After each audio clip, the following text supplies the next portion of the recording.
Hey everybody, welcome to Hump Day Hangouts, episode 236. The episode where we ask you the questions. Now, we'll get to that, actually. We do have a question for you who are viewing today, and if you're catching the replay. But first, we're going to say hello to everybody. We got everybody here. So, going to start on the left with Chris. How you doing today? Doing good. Not excited to be back. It's basically winter temperatures here. It snowed again, rain, 5 degrees Celsius. Gotcha. I take it you're back in Austria then. You're definitely not. Yeah, unfortunately. I'm already making plans to fly back. Tough. All right, Hernan, how are you doing? Are you what are you, warm or cold? No, it's cold, man. It's getting chillier, but it's okay. It's a nice time of the season. I'm enjoying this and down here in Buenos Aires. I'll be in Miami in a couple weeks. So if you happen to be in the South Florida area, hit me up. Maybe we can grab something to drink or whatever. But yeah, looking good, man. A lot of work, but everything's looking up. Cool. All right, Marco, how about you, man? How you doing? Damn, it's cold today, man. What? Yeah, it's 72. I'm going to have to go walk around the corner and come back. These people are flying here and there. I don't know. I'll just walk around the corner. It'll get better. Sorry. I got sidetracked there. Bradley, how you doing, man? Wayne Clayton says his name, Wayne Clayton, #stud. I'm looking at this comment. That's funny. Anyways, I'm good. Glad to be here. So not quite as warm as Marco, who's saying it's cold. It's freaking cold in Virginia right now. I don't know why. It's like 60 degrees. It's cool for this time of year. So yeah, and I'm near San Francisco. It's supposed to be nice this time of year, and we're supposed to get like a month's worth of rain in the next 24 to 48 hours. So that's going to be interesting. Nice. Yeah, enough of the weather reports. If you're new, thanks for holding with us here while we give you a worldwide update on weather conditions. And I want to say, first of all, you're in the right spot. Thanks for checking out Hump Day Hangouts, whether you're watching us live right now or whether you're catching the replay. This is the place to be. You can always go to semanticmastery.com/HD questions for that week's Hump Day Hangouts. Ask your questions. Get them up there ahead of time. It's a first come, first serve. We just ask that you try to not ask, 10 questions at once, just one, maybe two. Let other people go, or else we'll kind of have to skip your answers because we can't focus on one person for too long. It just wouldn't be fair. But secondly, if you're also wondering where to start, grab the battle plan. All right, go to battleplan.semanticmastery.com. I'm not going to spend a lot of time talking about it. Just go check it out. You can find out all you want about it. But if you're looking to take things kind of to the next level as far as either starting or growing your own local digital marketing agency, then you should definitely join our mastermind. You can find out more at mastermind.semanticmastery.com. And for anybody who's looking for premium done-for-you services, head over to mgyb.co. All right, done for you kick-ass services. It's the stuff that we use or developed to use in our own businesses. And then, as people wanted them, we've put them in there and made them available so others can benefit from it. And I guess now's a good time to ask a question, guys. Should we ask the question that we were talking about? Yeah. Sure. All right, I'll hand this over. I'm going to let Bradley do this. He seems like he's interested in finding. Yeah, the question is, ever since we had to switch Hump Day Hangouts, since Google Events shut the Google Events pages down, which is where we had hosted it for 3 years. Well, we're over 3 years now, right? We're going on 4 years now, aren't we? Yeah. It's been a long time since we've been doing this, but yeah, we're like in 4.5 years now we've been doing this, and it's only been like 3 months or so since they shut Google Events down, Google Plus down, which is where we were hosting them. And we used to have a lot more engagement on our Hump Day Hangouts than we do now. And it could be because of that stupid, the stupid chat app that we're using now, which was better than the Facebook chat app that got some accounts suspended or whatever, locked or that kind of stuff. But we're still trying to work our way through like finding the best place to host these guys. So we want to ask your opinion. Those of you that are attending right now, today live, post in that silly 1980s looking chat box that we're using right now. Where would you prefer us to host Hump Day Hangouts? Directly on YouTube watch pages? Or should perhaps we try to stream it into Facebook and use our Facebook group, the SEO marketing tutorials or whatever group, and maybe host it there? You guys let us know, because honestly, the attendance rate has gone down and the number of questions has gone down ever since we shut Google Events shut down. And so we're debating whether we should keep it going or not. We certainly want to. I've always enjoyed these. you know, 4.5 years into it, I'd hate to give it up. I really have enjoyed this a lot, but honestly, if we're not going to get the engagement, we're not going to show up and answer 3 or 4 questions and then shut it down. So we would like to ask you guys' opinion. Do you think we should try it over in YouTube? Should we maybe try it in Facebook? Or give us your suggestion, you know, let us know. So with that said. And unbiased, thank you. I believe that's Mike Crest. Yeah, that's awesome. Love the 80s. If you love the goofy chat box, that's okay too, just for an unbiased opinion from me. Okay. Cool. Yeah, we'll take everything into account and we'll let everybody know. But yeah, we got any other announcements, you guys? I think that was everything I had. There's a stuffed animal dog twerking. I do like the fact that this chat app lets us meme again, though, because for a while we couldn't even do that. Anyways, all right. I don't have any specific announcements other than we've got a mastermind webinar tomorrow. One of our newer members, G, we're calling you G, by the way, from now on, because I'm not sure how to pronounce your name. So we're going to actually dig into a project that he's been asking a bunch of questions about. Marco and I are going to analyze that. And that's something I want to talk about briefly is, you know, that is the value of the mastermind, in my opinion, is coming in and being able to interact with us as well as the other members. It's not just about us. We've got a lot of savvy members in our group, and it's very active and engaged, the Facebook group. So pretty much any kind of question can be asked there, and you get a bunch of really good replies back or responses from other successful marketers or that are successful in whatever type of marketing business they're in. It's not just all local SEO stuff. We talk a lot about that. That's primarily because that's what I do. But there are members in our group that do national SEO, some affiliate stuff, you know, all that. So, and then it's also getting access to us directly. But then on the mastermind webinars, we go in depth into whatever anybody wants to get into. Most of the time I do some sort of training. And then before we get into questions and answers, but then when we get it to member questions, we go really in depth into whatever anybody wants to go into. I mean, there's no holds barred. Like, in other words, we don't hold anything back.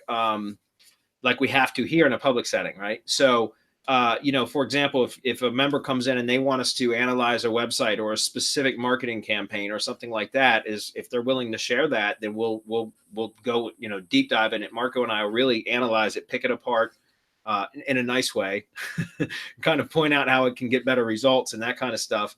And that's really where the value comes in, guys, because that's, you know, again, it's about networking with others. Yes, there's a lot of training in the mastermind. Yes, you get discounts and things like that, but that's not what the value is, in my opinion. The value is in networking with us and the other members, getting questions answered in almost real time about pretty much any sort of issue you're having in marketing or business related, regardless, or outsourcing, or, I mean, some of our members even ask questions that aren't even marketing or business related, and that's perfectly fine. That's what it's for. So does anybody want to comment on that or any other announcements? Yeah, I'd like to comment on that, on one of your comments. You're the nice guy, so you will look at a website nicely. But if a website is crappy, I'm going to tell someone your website sucks, your SEO sucks. I'm real, man. I can't help it. That's just the way I am. I'm going to give it to you, kind of try to shock you into seeing what you're not seeing or what you're avoiding seeing, what you're avoiding doing. And that's what this is all about, getting real with people, getting past all of that shiny shit that they're fed every day, all of that bullshit, all of that crap that just doesn't work. It's just made so that people will just spend more money. There's no purpose to it other than to get the people to fork over more money, more training that's never really complete. What we try to do is we try to give you the steps, right, that you need to take in order to take your shit to the next level. Whatever your shit online might be. It could be anything. But guys, please understand that. Our purpose is to help you. If you go into our Facebook group, into our mastermind, I suggest, look, go in there a month and see that the value is really in that Facebook group and being able to ask us all questions and getting an answer almost immediately. If it's the weekend, of course, sometimes I'm often with family, but someone sometimes jumps in on weekends and answers questions. So it's not just here that we answer questions. We answer questions in all of our groups, but mainly our focus is the mastermind. And no matter what your question is, we try to get you an answer. And if we don't know, then the answer might just be, we don't know. Because trust me, I don't know a whole lot of shit. I'm still learning every day. but we do try to come up with an answer or try to steer you in the right direction. If we don't have it, we'll tell you, we'll work on it, or just give you or send you in the right direction. So that's what I have to say about this. Sweet. Okay, now I got to find the actual questions since there's a lot of comments now. Yeah, well, I wanted to say one more thing too, because we are using YouTube regardless. We're, obviously still being broadcast on YouTube. I guess potentially that could change, but we're never going to stop putting out content on YouTube. So if you find this useful, or you find other video clips, like Anna just said in the comments, that's part of how she came across us and joined the mastermind, and how she got involved with Semantic Mastery and with our community. So if you come across video clips that are useful, or that they would be useful to other people, please do us a favor, do them a favor, share it, send them a link. And, this is part of why we do this. We definitely want to help out. And it's mutually beneficial. We want people to discover us more often, and we want to help people out when we can. Sweet. All right, I'm going to steal the screen. We're going to get and subscribe to our YouTube channel. That's another way to help us out and continue this as a free medium. There you go. All right. We had one from a few days ago. Cool Cat says, how do I figure out the center of my town using Google Maps? As far as I know, if you type in the name of your city, then typically the map pulls up with the city center as the center point of the map. Has that changed, or is that correct, Marco? Do you know? As far as I know, that's the way. You just type in the city. You could type in the state if there's other cities that are named the same, right? Because there are in other states. But you just type in the city, and you should get to the geographical, what Google considers the geographical center of the city. So if I say Culpeper, VA, yeah, so that should be the center of the map here. Should be what it thinks is the center of Culpeper, in this case, right? As far as I know, that's how it is. Now, so you just drop your pin somewhere, like, somewhere in there. And usually when you click on it twice, it puts a little gray pin. Maybe you've got to zoom all the way in. Anyways, typically there it goes, finally. There's a little gray pin, and then there's your geo coordinates. Now, there might be another way to do it. You could probably search Google and say how to find city center and probably get an answer. So, when in doubt, use Google. All right, so we're going to move on. Dan Demand from Canada says, hey, hi, gents. Had a question about how to handle a mass page WordPress site in relation to 10 GMBs, all in a 30-mile radius of the center city. If I'm working to rank these 10 GMBs all for same niche, does it make sense to set up city pages? For example, remodelers.com/locations/city, and then point citations to those individual city pages. I was then contemplating 301 directing these city pages to the individual city GMB assets. Thoughts? Good idea. Terrible. Thanks, man.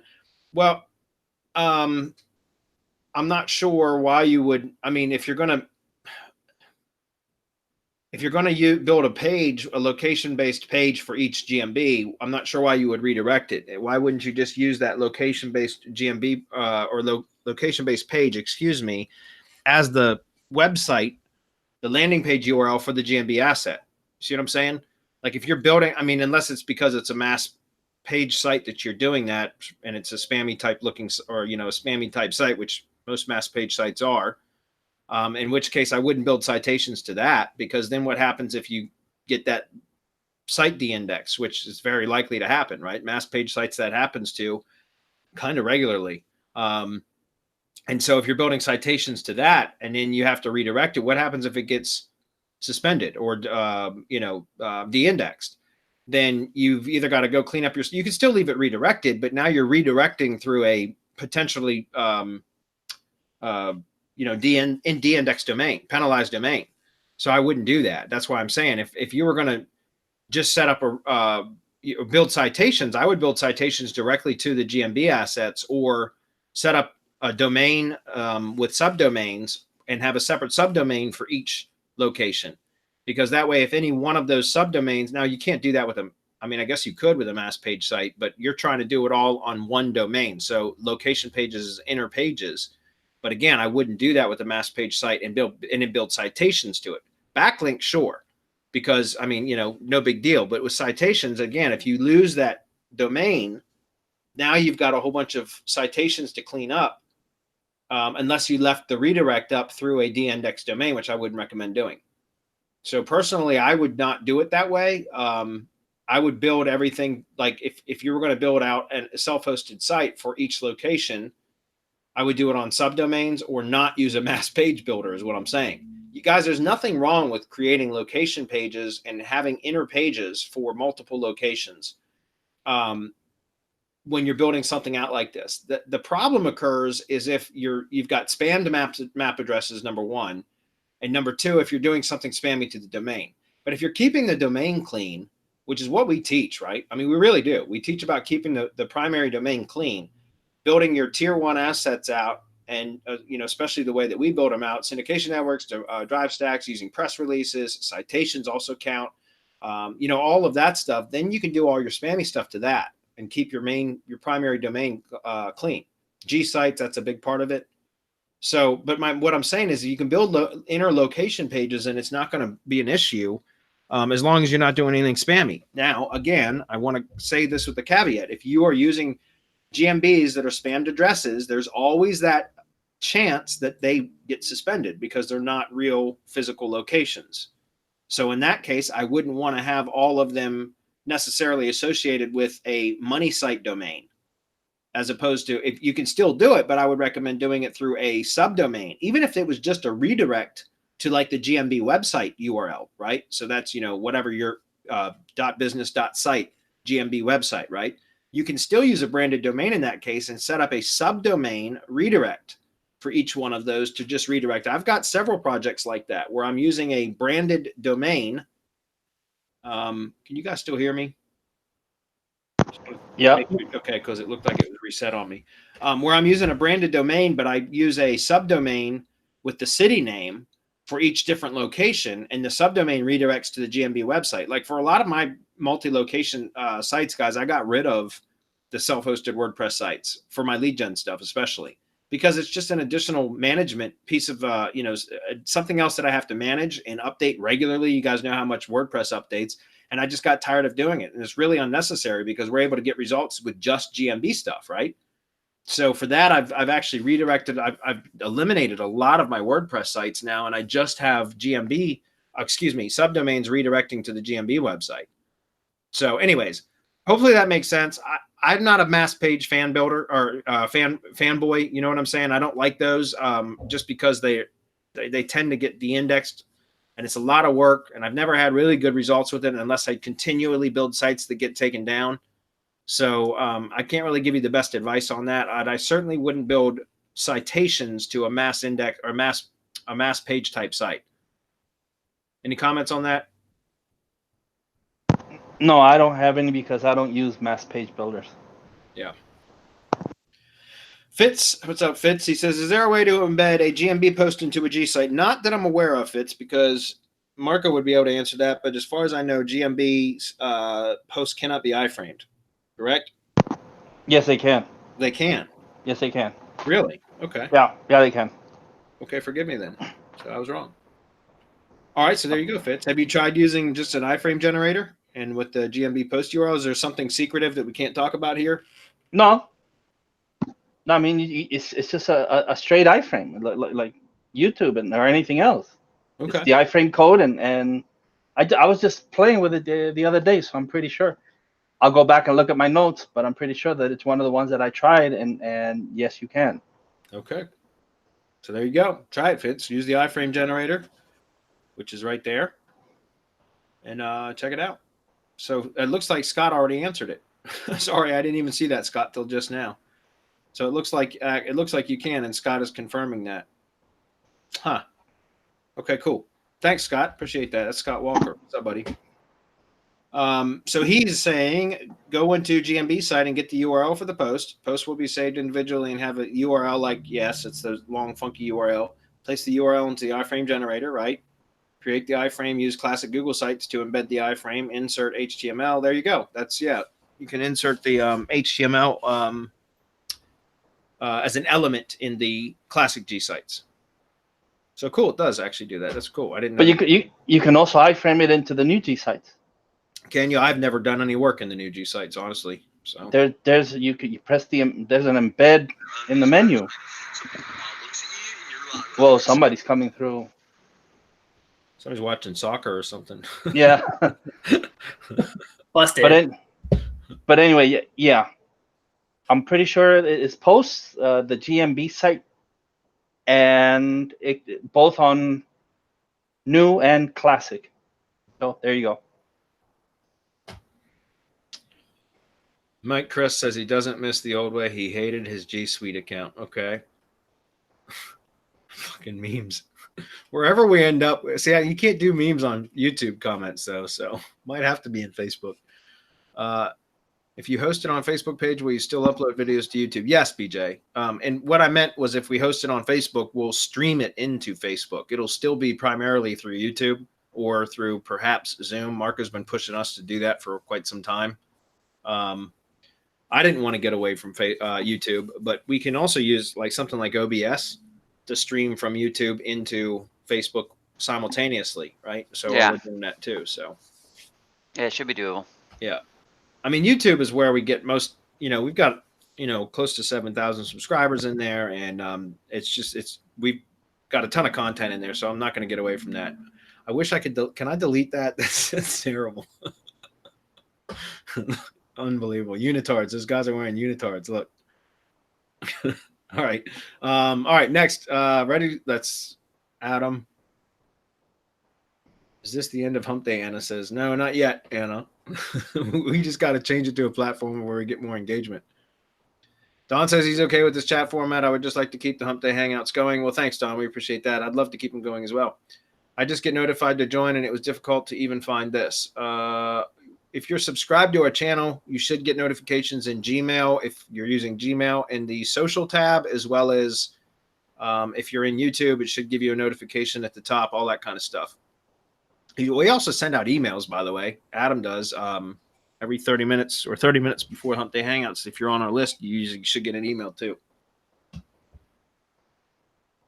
Okay, keep on moving. Adam, Wayne says, okay, Wayne is talking about Adam's Facebook group that he has called the Real World Productivity Growth Group. Yeah, Adam does got a lot of cool stuff in there, guys. If you want to learn how to be more productive, automate stuff, make your life easier using apps and Zapier and Slack, then you definitely want to go check out Adam's group.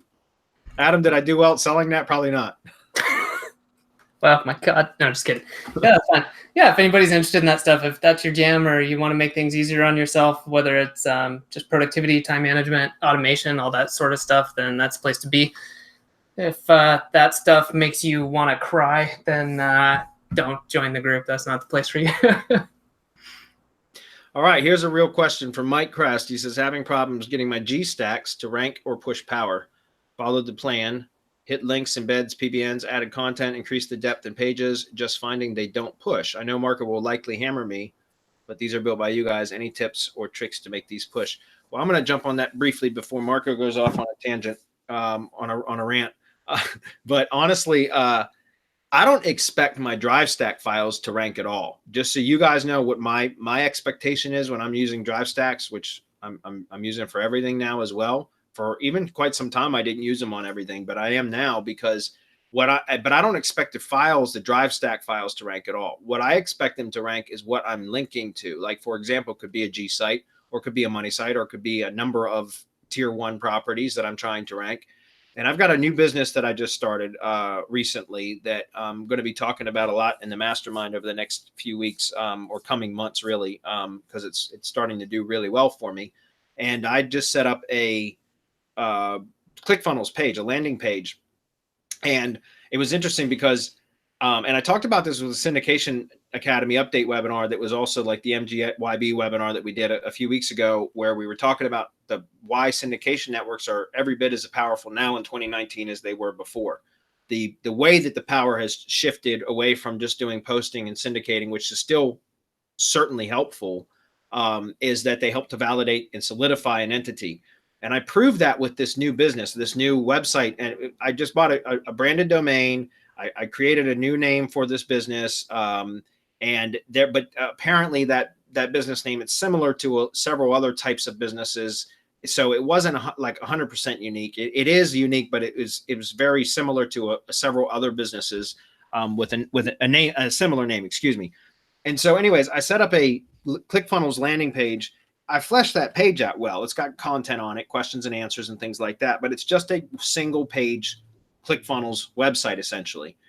And it was, when I would do a search for that company name, it was which was my title tag essentially, along with a couple of keywords. For the first 3 weeks or so, it would hover on like page 3 and page 4. Like that's where that would, and that was just for doing a brand name search for this new business that I set up. But then when I got to the syndication network, I hired one of our syndication network builders outside of his normal job duties to do this, because he asked for some extra hours to make some extra money. So I hired him outside of that to do that for me. And, a couple days later, I got the syndication network back, and I think he delivered to me on a Friday. And on Monday, I went and just did another brand search, and boom, that ClickFunnels page was #1. Now, that was syndication networks. But the reason why I'm telling you that is because, and that was without posting any content, guys. No syndicating of any content. It's a ClickFunnels page. I can't even syndicate content to the syndication network from ClickFunnels.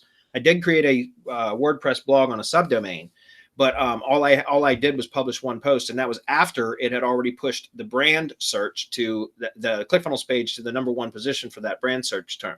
Now, that said, I mentioned just a moment ago in the title tag, I had a couple of keywords. Now, this is not an uber competitive market, but there are a few players in this market that are savvy in doing SEO work, as well as some PPC stuff. And the primary keywords that I'm targeting are in the title tag of that ClickFunnels page, but the page itself isn't really optimized for those keywords. Well, I had the same builder that I hired to build the syndication network. I had him build a drive stack. He was actually in training to build drive stacks. And so I gave him that project for this particular new business to build a drive stack. Now, that was about 3 weeks ago. And now, without doing any additional SEO work, I think I've published one press release, but just the drive stack alone has now pushed that page, that ClickFunnels page, to page 1. And it bounces between the bottom of page 1 and the top of page 2 right now for the primary keyword phrases, which is great. And guys, I'm telling you, I haven't done anything different. So it does provide a push, and I haven't even hit that drive stack with backlinks yet. So it does absolutely provide a push. If you're in a significantly competitive market, it's obviously going to require more. Plus, sometimes, depending on the level, what market it is, what keywords, the competition level, there's a lot of variables, but sometimes they take longer to take effect than others. With that said, I'm going to turn it over to Marco. Yeah, this is a reason for me to go off on this. If he got one of our RYS done for you stacks. Now, he also says that he added depth as far as pages. Was that done also in the drive stack? How did you do it? Was that done according to the training? And if you're in the training, then this is a better question to ask me in RYS Academy Reloaded, so you can cash in your 30-minute coupon with me, so that we can go over the drive stack and all of the things that you've done. Now, without proper context, I can't say what the problem is and why it's not pushing power. Now, what was the time frame in which this was done? Is it still dancing? Because a lot of times you just have to be patient. 21 days have to clear from the whatever it was that you did from when you hit it with length.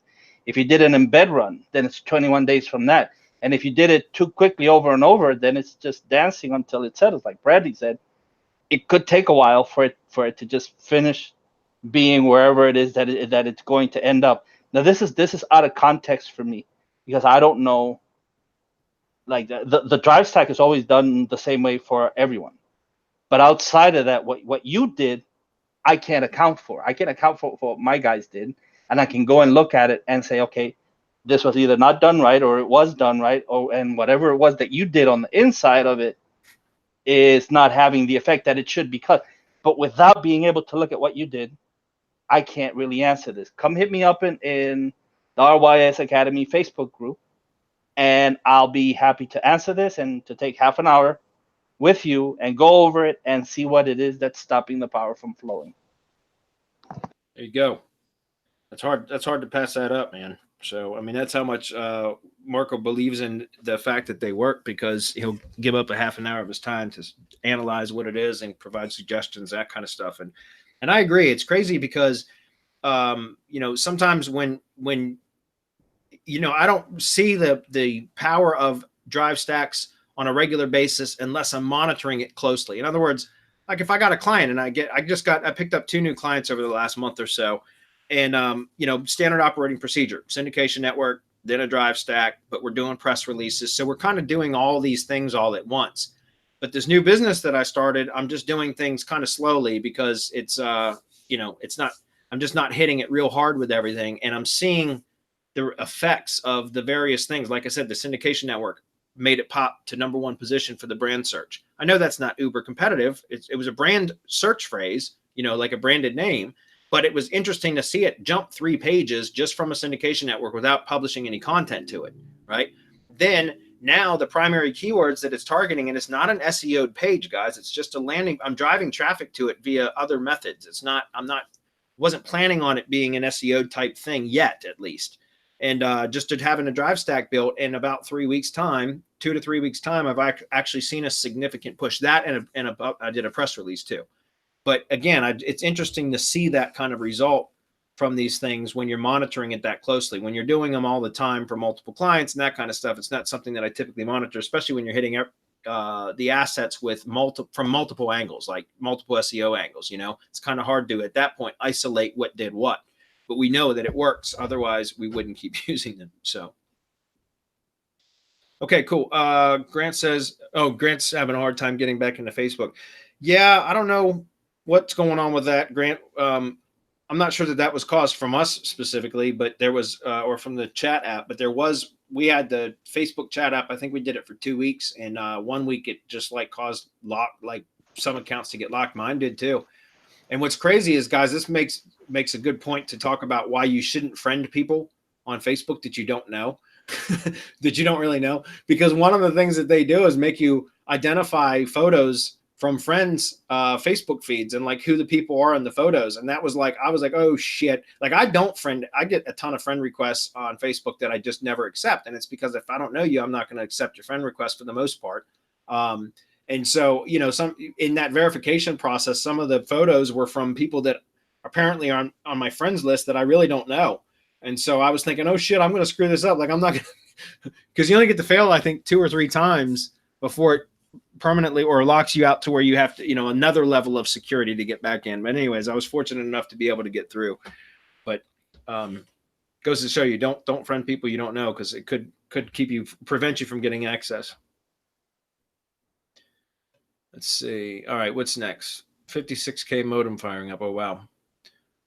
Okay, Stoke Jellyfish Mastermind subgroup. We're going to take over the world. Everyone should be extremely jealous. Okay, cool. That must be one of the mastermind subgroups. Who named it Jellyfish? Huh? Oh, that's we just name it different animals and stuff each time to make them easy to deal with. Okay. But this is actually a cool point. I want to tell people about this. I know we mentioned it before, but this is something we do for the mastermind members. You know, there's a lot of power in the network and in the group, and being a part of a big group like that and having peers as well as access to us. But also there's power in meeting in a small group, you know, and so we put people to group if they want to. Once a quarter, we group people up in groups of 4 to 6 so that they can meet up, you know, give loose instructions. Here's how it's a good way to do this. And then you really get that quick feedback. You can do hot seats. You can do all sorts of stuff from the people that you're in there with. And then on a really more, I hesitate to use it, but on a more intimate level, if you will. So it's a really powerful way to even get more out of the mastermind. Yeah, I agree. It's about the networking. So Mike Crest says, maybe I need to hit the folders instead of the Gsite. I would agree with that. We say, Marco. Dedia takes care of link building, so I'll say I don't know, because whenever I do something, I just tell Dedia I need link building, and then he says, okay, give me the main URLs and 300 or so keywords to go with it, and that's all he needs. Then he goes in and finds everything else. So I don't know. It could be, but again, I'm not sure. I don't know how your inner folders and files were done, because I know that my people didn't do those. And so without knowing that, without seeing that, I can't help you. Yeah. Very good. Guys, any other questions? Otherwise, we can wrap it up early. Be a short hump day hangout. And just for Anna, it's not that I try to swear whenever I talk. It kind of just comes out. Must be the sailor in me. Sorry. If I offend anyone, fuck you anyway. That's right. That's right.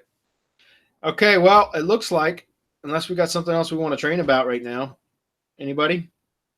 We can wrap it up a little bit early today. We're good. Time to hit the trails. You're gonna go. Get back to work. Run in the woods. Yeah, gonna go for a run. You know what that's code for, right?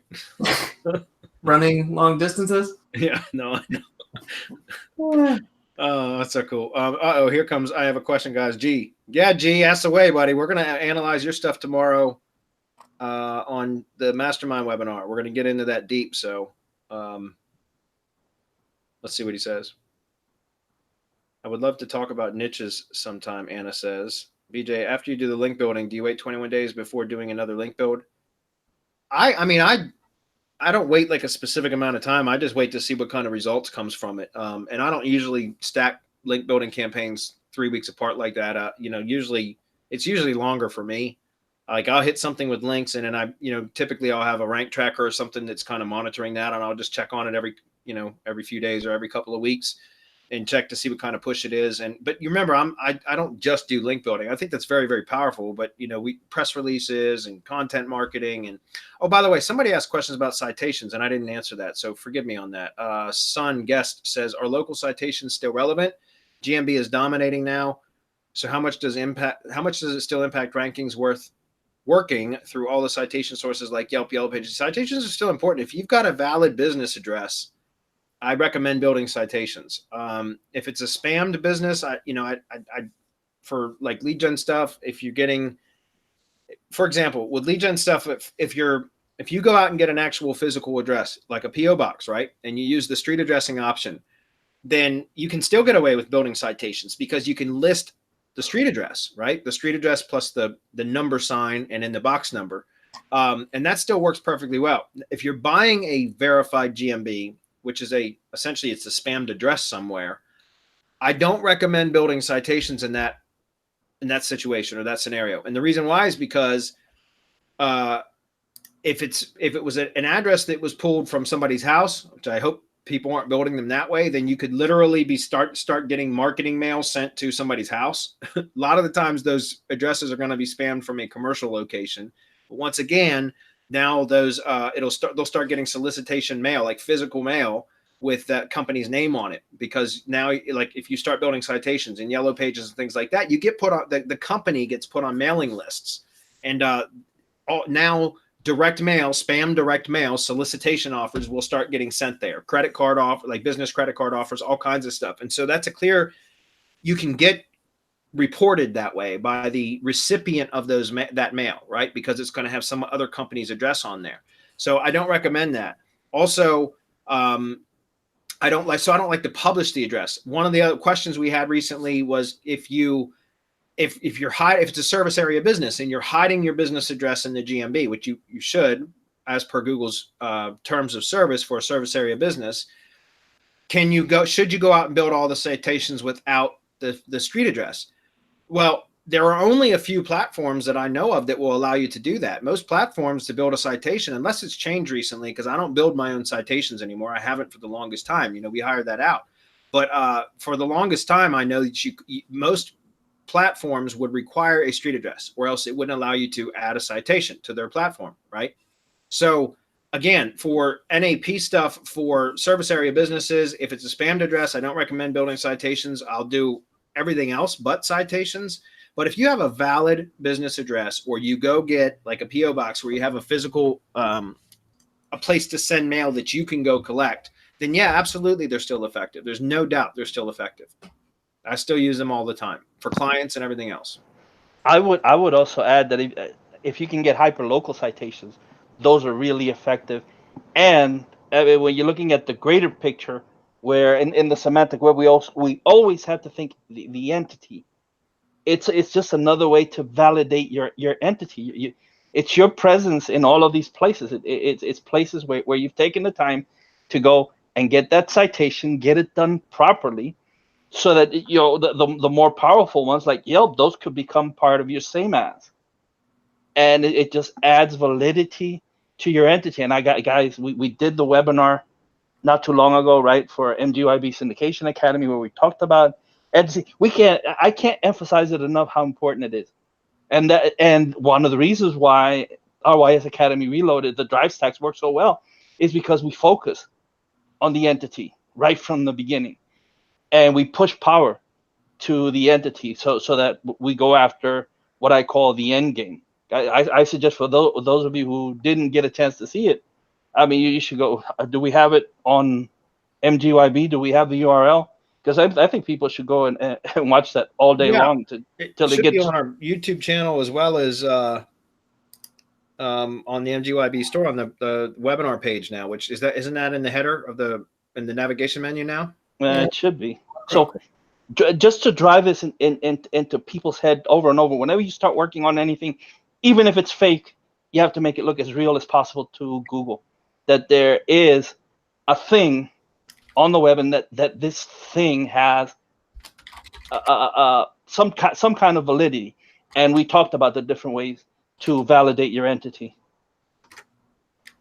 So just to talk, since we've got time, let's do this. We still got 20 minutes, and it looks like some more questions popped up, but let's talk about this very specifically because you mentioned hyperlocal citations. So what I want to do is kind of demonstrate here how to find those. Now, if you can hire a lot of citation building services that will do this now. Marketer Center is a pretty good spot to get some of these. It's still kind of automated. If you want to, I mean, they have lists that they build from. I think the best citation building service available is Loganix. There's no doubt, but it's more expensive. You're going to pay more for it, but it's a really good service because they build structured citations and unstructured citations, social citations, document citations, video citations, audio citations, all of those. And then they hit all of them with backlinks. Like they automatically build backlinks to the citations as part of the service. They've got a monthly citation building service, $150 a month. For clients, it's almost standard operating procedure for me. Because it's just a really good service and they do really, really well. They perform well but for hyperlocal citations, I'm just going to use this as an example. I think we were using Plumber Fairfax a couple of weeks ago for an example. So one of the ways to get hyperlocal citations is, one is to take a look at competitors. So let's say that John C. Flood was, which is the plumber site that we're looking at, was a client of mine, okay, or a lead gen project, whatever. Let's just say that was the case. One of the things you can do is take a look at the top ranked. I mean, he's doing well organically, at least. Maybe not so much in maps, but he's doing well for organics. But maybe look at FJ Hooks Plumbing, who's #1 in maps, and put that into a notepad file, right? So I'm just going to say FJ Hooks Plumbing Inc. And then I always use, this is the way that you can do this, guys. You use two of 3 data points for NAP. It doesn't matter which 2, but I typically use the company name and the phone number. Okay, so in this case, it's going to be 703-591 1284. Okay, do that for each one of the top 5 or so.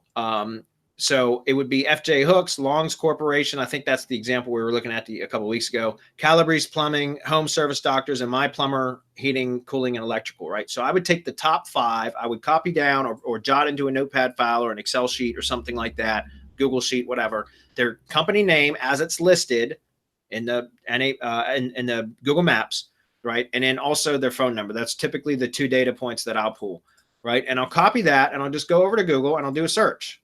Okay. And then what I'll do is, and again, you can train a VA to do this, guys, is go through all you need to do is go through like the top 2 pages and copy the URLs, or at least note. You don't need to copy the URLs for your competitors or whatever. But in this case, this is the top level, the one in number map, the #1 position in maps. So go through and take a look. Manta, I'd put Manta in the spreadsheet. So if you got a spreadsheet or a notepad file, it doesn't matter. I just put manta.com. Yelp, yelp.com. Okay.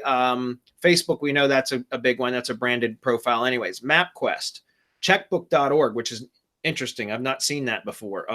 Angieslist.com, White Pages. So you guys get the idea. I would go through the top 2 for every single one of the top 5 listed maps, your competitors that are listed in the top 5 in maps, right? And if you're in the top 5, then you're going to select the top 5 plus besides yours. So what I'm saying is, if you're in the top 5, then you're going to select maybe 1, 2, and then 4, 5, and 6, or something like that. My point is, get the top 5 competitors compared to where you are, and then copy their name and their phone number down, and just do a search, a simple Google search. And again, he can have a VA do this, and go figure out, just make a list of the top level citation directories for those companies specific to that area.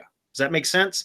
That's one of the ways to get the best performing citations for your specific area. Guys, there are niche directories, like plumbing directories in this case. And then there are national business directories, which are like Yelp and Manta, for example. And Angie's List would be another one. But then there's hyper local citations. And we're going to walk through a quick example of that too. But regardless of even the different types of directories, again, national, which are common, that's what we see the most. Niche directories, which are powerful because they're topically relevant, right? And then there's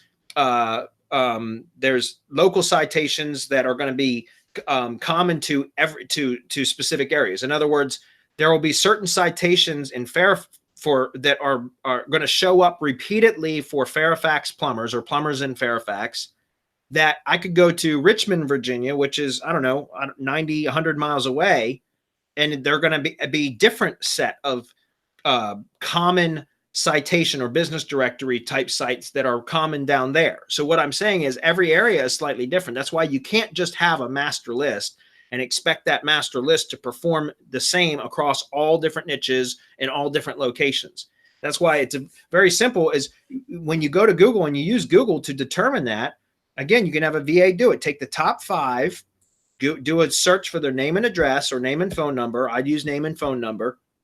And then just write down, or put into a notepad file or an Excel sheet, the business directory domains that are on the top 2 pages for each one of those 5, right? And then you can, you'll see commonalities. The ones that are common across all of those, or across all 5, which you'll see some of those are going to be your most powerful citation sources. So make sure you're listed on that. Then to Marco's point, to go hyper local, what you would want to do in this case, also you can go, remember, like I said, niche directories, right? So you could type into, just do a Google search and say plumbing directory, right? And I misspelled plumbing, but plumbing directory, right? And you go right through here. And okay, Home Advisor, I don't like Home Advisor, but myzipplumbers.com, that's a local plumbing directory. eLocal, that's a national directory, but they have a plumbing category, obviously. The plumbinginfo.com, right? So nationalplumbersdirectory.org. So this is how you very easily just put in your service, your keyword, whatever directory. And now you've got niche directories. Those are more powerful than just plain national directories, right? Because they're topically relevant. All right. Now, lastly, for getting hyperlocal citations, in this case, we're going to say Fairfax County Business Directory, right? Boom, right there. Web.novachamber.org, business directory. That's NOVA stands for Northern Virginia. DiscoverFairfaxVA.com, business directory. Fairfax County EDA, Economic Development Authority. Get your business listed there, or your client's business listed there, right? Alignable, fairfaxcounty.gov business, right? Find out how you get listed on the Fairfax County. That's the official Fairfax County government website, guys. You can get listed there. Find out. Sometimes they're paid listings. Who cares? It's not usually very expensive, and it's worth it, because these are what Marco just mentioned, are hyper local citations. They're very, very powerful. And it doesn't just have to stop with business directories. You could put Fairfax County blogs, all right? And find, because a lot of the times you can actually get listed on Fairfax County blogs, guys. Sometimes it just requires outreach to the blog owners, and maybe you have a press release written or something like that, and you reach out. And again, you don't have to do this. You can hire people to do this and have them reach out to because guys, these are all local blogs now, talking about events and activities and places to go and products and services and all of that kind of stuff that are hyper local to this area. Those types of links are so much more powerful than links that anybody can get from anywhere from like national directories, if that makes sense, because Google understands there's that geographic relationship, there's that geographic relevancy, and it's so much more powerful. And so again, these are all kinds of things. I mean, there's a ton of them that just popped up right here, right? That you could potentially get listed on. Fairfax County, let's say newspaper, that a lot of the times there's business directories there. And there's also, and you could put online newspapers, things like that. But there, a lot of the times there's classifieds, and you can get, those are powerful citations. You can run little online classified ads that will give you a link from those local newspaper and online newspapers. Again, very, very powerful. Something like topics. Topics, we used to hack these years ago. If you guys are familiar with topics, there's topics.com, Fairfax. That's like a forum. And there's a location forum, like the site is siloed well, and it's got forums specific to locations. And you can actually kind of, this requires like some social engineering stuff, but you can actually go in and start a thread and like with a profile. You want to use multiple profiles with multiple IPs, but most of you have that kind of stuff anyways. But you can go in and register and ask a question, like, and start a new thread in this case, like the Fairfax County topics category. And there's a lot of traffic and traction in there, guys, and it's very, very powerful. And you can start a thread and say something like, hey, I just moved into the area and I really need a good plumber in Fairfax. You work your keywords into the question. Any recommendations? Right? And leave it like that. And then log in with another account that under a different IP that you may have answered, you may have commented on some other threads within that same category, the same Fairfax category, so that you're not just posting a link. Because a lot of times in these types of forums, that if you're new and you post a link, your comment will get moderated out. So if you season one of those accounts to where you can, you've created some comments. Again, guys, you can hire all this stuff out. You can train a staff member or a VA to do this kind of stuff for you. But if you season an account so that you get past that threshold to where you can drop a link, then you use that profile to go in and answer that question from the other profile. Hey, I just moved into the area. I'm really looking for a good plumber in Fairfax. And now you drop the first comment underneath that is, hey, here's a great plumber. It's, what was the one that I was saying was my business? FJ Hooks Plumbing, Inc. They're located in Fairfax. Here's their phone number. Here's their website URL. Now that's a citation from a very powerful local business forum, with it now being the first comment in a new thread, and other people will come in and chime in on that thread. And that social engagement, other people commenting on that, actually pushes more power into that particular thread and makes that citation even more powerful. That stuff's very, very powerful. Most people don't do that because it's not as easy as just going and hiring a citation building service. It requires manual work, but if you want really good results, that's how you do it. I mean, and again, guys, you can train a VA to do this stuff. It's not something that you can find in a service online typically, but you can train a VA to do this stuff for you, and you're going to get much better results. Okay. So hopefully that was helpful. See, we can do this in Hump Day Hangout sometimes, but that's usually what we do in our paid groups, right? Go into training. All right. G says, what if I iframe a piece of good content from my money site to an exact match domain? So you mean buy an exact match domain and just put iframe a piece of content into that? I mean, sure, but you can do that with the Gsite. I don't know why you get more power out of doing it from an Amazon S3 hosted page or a Gsite than you would from buying an exact match domain that has no inherent authority, right? Because you can build keyword relevancy from and putting content around the iframe is my point. So why not use something that has massive authority already, like a Google site, which is on the Google domain, or an Amazon S3 page, right? An HTML page that's hosted on an Amazon bucket. Now you're siphoning authority from Amazon, right? You can create the relevancy. You don't need the exact match keyword in the domain. You can create the relevancy from the content, the text around the iframe, and in the metadata, and in the JSON the LD structure data, all of that.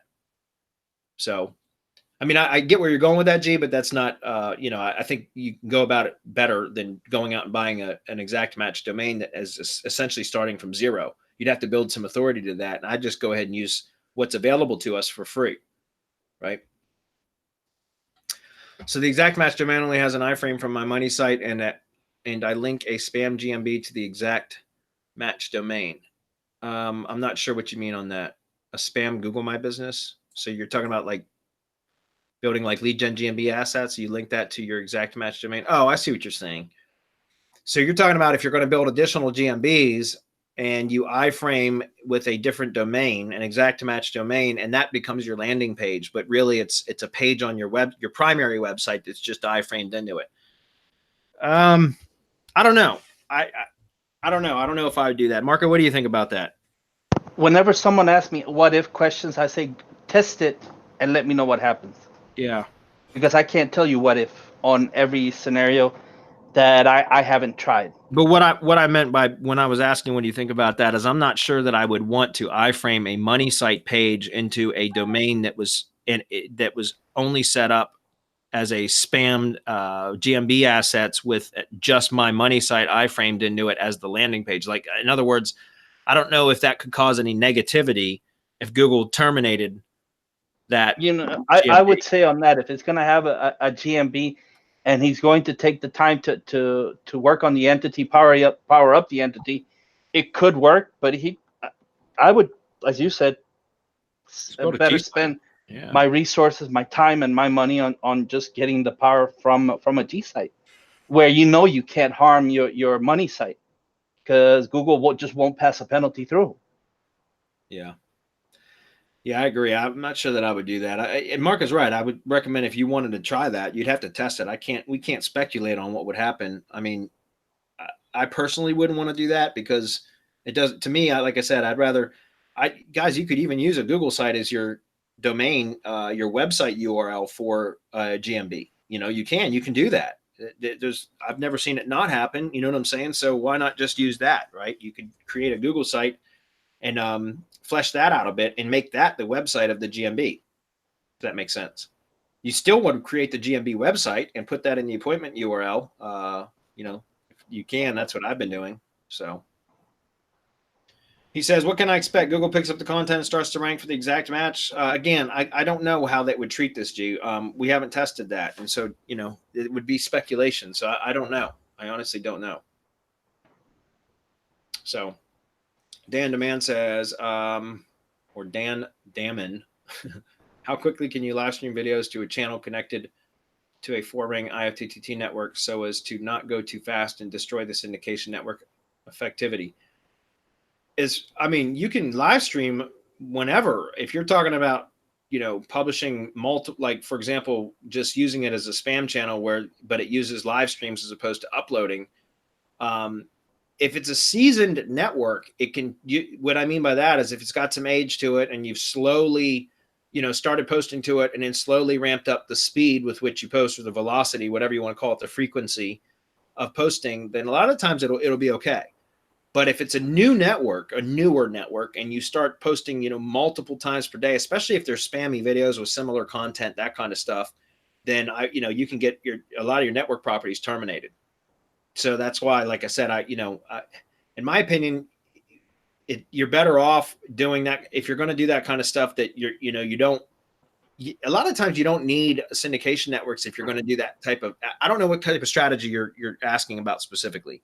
I'm only making assumptions here, but a lot of the times you can get results with YouTube spam stuff by just using multiple accounts, YouTube accounts that don't even need syndication networks.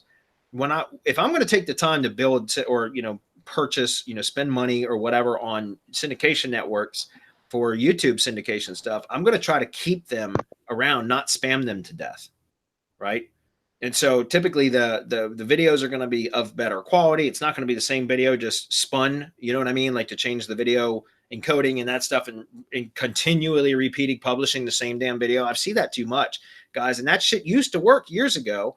And I guess you can still get some results from that, but most people, don't react to those kind of videos. And honestly, a lot of the syndication network sites and stuff will actually terminate because they detect those as spam. So I would recommend, if you're going to take the time to build networks out or purchase networks, which is what we recommend, certainly, that you would try to keep your channel and the content good enough to where you're not in danger of doing that. So if you're actually doing real live streams, then I wouldn't worry about it at all because they're all going to be real and unique. They're not spammy. But if you're just using live streams and you're basically mass, duplicating a video and constantly restreaming it to a channel or uploading it to a channel that's connected to syndication networks, you're in danger of getting those terminated. Okay. Especially if it's brand new. We got more questions than we can answer now. So we almost shut it down. And at the very last minute, when we almost took it from you guys, you posted a shit ton of questions that now can't be answered. So next time, post early, guys. All right. We're going to wrap it up. I've got to run, guys. My daughter's got a softball game tonight I got to go to. So unfortunately, that's going to be it for today. So thanks for your extra engagement. We needed it, guys. We appreciate that. Thanks, guys, for sticking around. Everyone. Bye, everyone.